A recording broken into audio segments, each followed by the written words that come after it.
Hello everybody, this is Dr. Hina Davar. Welcome to Textbook Super Coaching YouTube channel. Student अगर आप fresher है, beginner है या फिर आप ऑलरेडी नेट जेआरएफ की तैयारी शुरू कर चुके हैं, कोई भी केस है, ये वीडियो आपके लिए बहुत बहुत बहुत ज्यादा इम्पोर्टेंट है। अगर आप जून का पेपर दे रहे हैं तो इस वीडियो को देखे बिना प्लीज आगे मत जाइएगा, क्योंकि ये वीडियो आपको सारा समझा देगी कि पेपर आपने क्लियर कैसे करना है। सो मेक श्योर आप इस वीडियो को जरूर देखें 10 मिनट निकाल कर। तो आज मैं आपको प्रॉपरली बताने वाली हूँ कि अगर आपका पेपर नंबर 2 एडुकेशन है, पेपर नंबर 2, ठीक है, तो आपको शिक्षा शास्त्र अगर आपका पेपर है तो आपको किस तरह से तैयारी करनी है पूरे के पूरे पेपर के लिए। आप लोगों को मालूम है पेपर नंबर 2 से 100 क्वेश्चंस आते हैं। अब इन 100 क्वेश्चंस को कैसे बैलेंस करना है कि आप इसमें से 80 प्लस क्वेश्चंस बिल्कुल करेक्ट करें। तो आपको मालूम है कि आपके इन टोटल 10 यूनिट्स हैं। तो आज मैं आपको यूनिट वाइज एक्सप्लेन करने वाली हूँ कि आपको क्या करना है। तो आपको मालूम है इन टोटल आपके 10 यूनिट्स हैं। नाम पता है आपको? यूनिट नंबर 1 एजुकेशनल स्टडीज, जिसमें बेसिकली आप दर्शन शास्त्र, जिसको आप फिलोसफी कहते हैं, उसके बारे में पढ़ते हैं।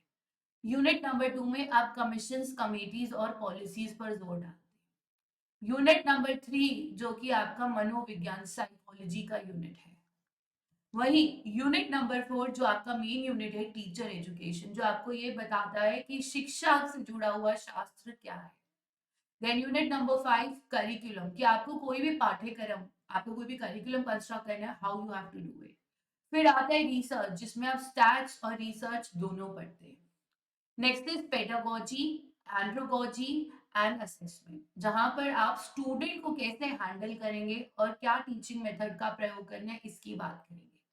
नेक्स्ट आईसीटी, जो आज का मेन पार्ट है। और यूनिट नंबर 9 स्कूल का management, administration and leadership. And the last is inclusive education, समावेशी शिक्षा, इंक्लूजन फॉर ऑल।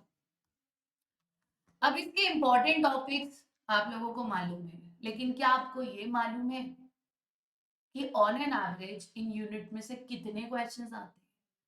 तो अगर मैं यूनिट नंबर 1 की बात करूं, एजुकेशनल स्टडीज, हमेशा का यही दौर रहा है कि यहां से 8 से 10 क्वेश्चंस आने ही आने हैं।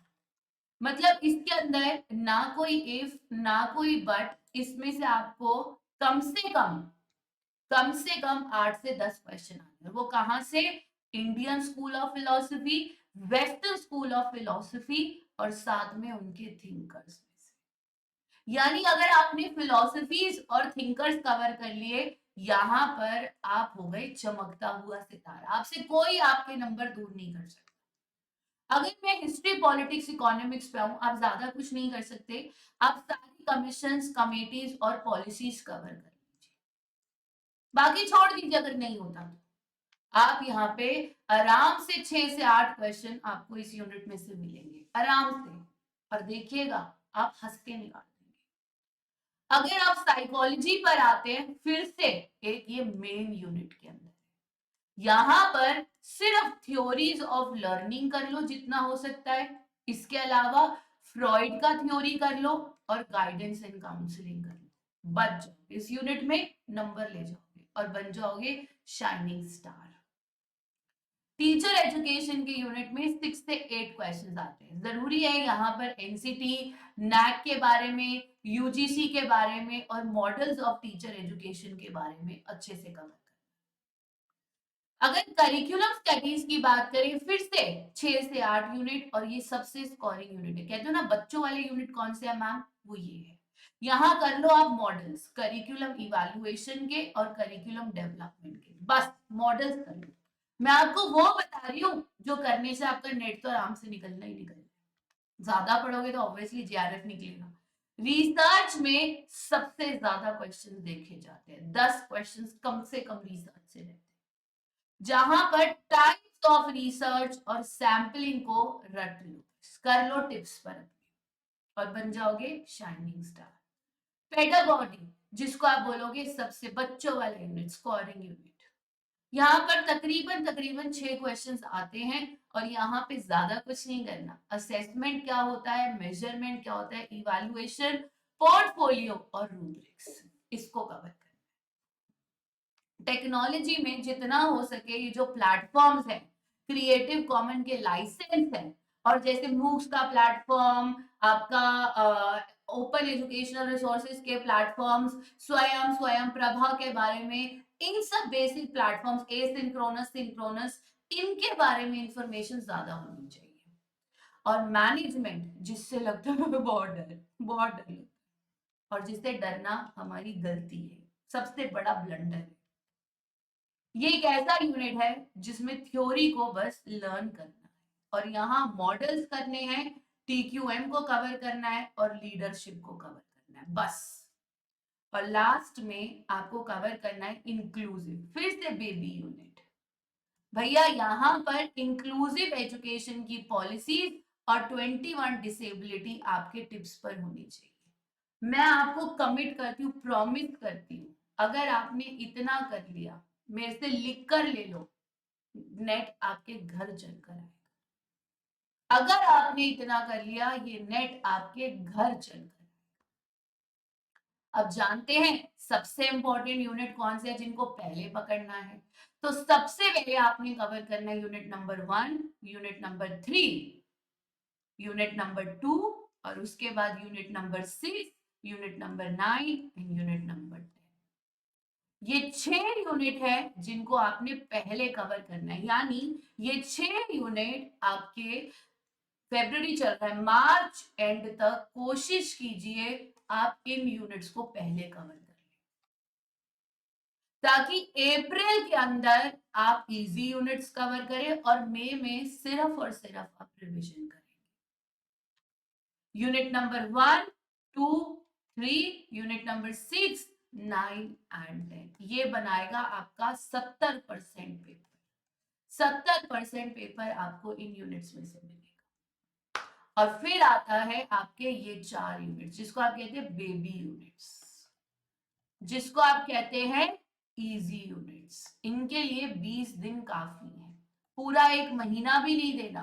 टीचर एजुकेशन 4 दिन में कवर हो जाएगा, करिकुलम 4 दिन में कवर हो जाएगा, पेडागोगी 3 से 4 दिन में, और टेक्नोलॉजी में आप 4 से 5 दिन ले लीजिए, यानी टोटल 20 डेज के अंदर ये आपके इजी यूनिट्स है, जहां पर आप फुल मार्क्स स्कोर कर सकते हो, फुल मार्क्स, पूरे बटा पूरे नंबर। अब आपके मन में आ रहा होगा मैम वो मार्क्स बता दो जिसके बेसिस के ऊपर मेरा पेपर क्लियर हो जाएगा। तो मैं आज आपको एक सेफ स्कोर देती हूँ, ये थोड़ा सा ज्यादा है, मैंने आपको 5 नंबर इसमें ज्यादा रखे हैं, सिर्फ इसलिए क्योंकि अगर आप ज्यादा का टारगेट लेके चलेंगे तो आप जाके थोड़े कम पर आते हैं, अगर आप टारगेट ही कम का लेके चलोगे तो आप उससे कम में लैंड अप करोगे। अगर आपका टारगेट सिर्फ नेट है, मान लीजिए आपकी जेआरएफ की एज निकल चुकी है और अब आपके पास ऑप्शन नहीं है, तो आपको सिर्फ और सिर्फ पेपर नंबर 1 में 30 क्वेश्चंस ठीक करने और पेपर नंबर 2 में 70, यानी 100 क्वेश्चंस आपके पूरे पेपर में ठीक होने चाहिए, जिससे कि आपके 200 नंबर बन जाए। हो सकता है आपके 200 नहीं तो 195 प्लस नंबर अगर आ गए, आपका नेट 100%। और अगर आप जेआरएफ की बात करते हैं तो 5 क्वेश्चंस पेपर नंबर 1 में बढ़ जाते हैं, यानी 35 क्वेश्चन, पेपर नंबर 2 में 75 क्वेश्चन, यानी टोटल 110 क्वेश्चन है, ये 220 नंबर, आपका 100% जेआरएफ। अगर आप इसको थोड़ा कम ले जाए, 210 से 220 के बीच में अगर आप हो, तो जेआरएफ कोई दुनिया की ताकत दूर नहीं कर सकती, और अगर आप 195 से 200 के बीच में हो, कोई दुनिया की ताकत, भगवान जी भी आपका नेट नहीं रोक पाएंगे। इसलिए मैंने आपको थोड़ा थोड़ा सा ज्यादा टारगेट दिया है, ताकि आप सेफ जोन में लैंड अप हो, कोई भी आपसे कुछ भी दूर ना करे।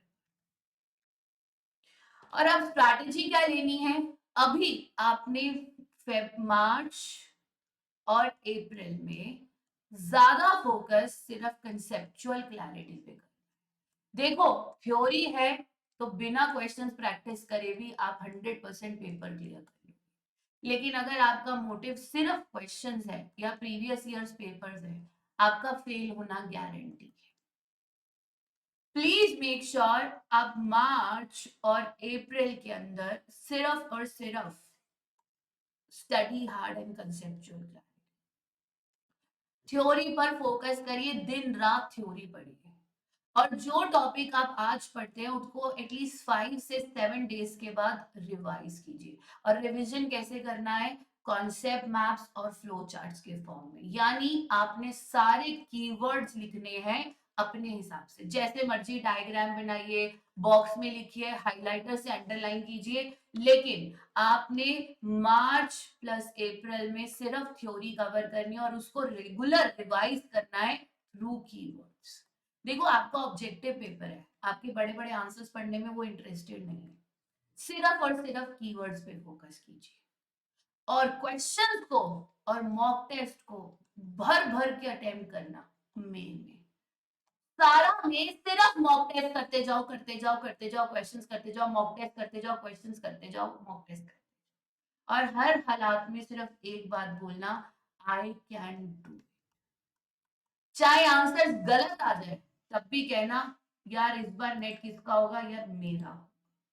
हर सिचुएशन में कहना है आई कैन डू इट। ये जेआरएफ किसका है? जेआरएफ मेरा है, सिर्फ और सिर्फ मेरा है। मैं भी देखती हूँ, अगर आपने ये स्ट्रैटेजी फॉलो करी और ये स्टेप्स फॉलो करे, आप आके कहोगे मैम मुझे तो पता ही नहीं था ये इतना आसान है पेपर क्लियर।